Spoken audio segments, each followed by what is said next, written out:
I knew a little lady who had the sweetest, cutest little house, all decorated in Victorian style.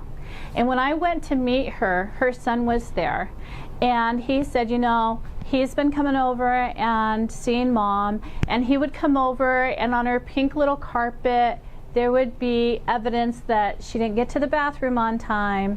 He would go into her refrigerator and he would see like spoiled bologna and bread that had mold on it, and so we knew his mother needed care.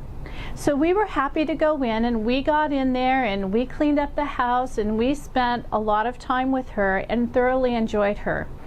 Every time I went to see her, she would tell me all about her home, and she would show me each little room, and she would say, you know what, my husband and I built this house so that we could stay here until we die.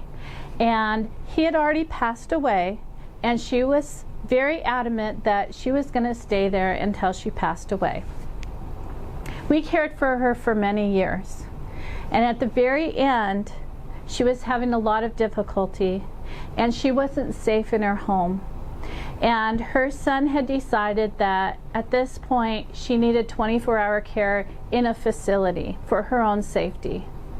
And so I knew it was going to be a struggle, and I thought, how are we going to be able to move her out of this home, because she was set in stone that she was going to stay there. And literally at one point when she had fallen down and the son had found her again, he had called the ambulance, and they took her out on a stretcher, and she ended up in a nursing facility.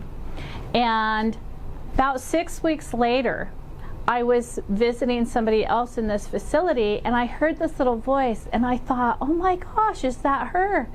And so I walked down and I walked into this room, and there she was, just as cute as can be, and she was sitting there, and she's like, how do you like my home? This is the home that my husband and I built, and that we were going to stay in until we died. And I just looked at her, I thought, oh, this is awesome. She thinks she's at home.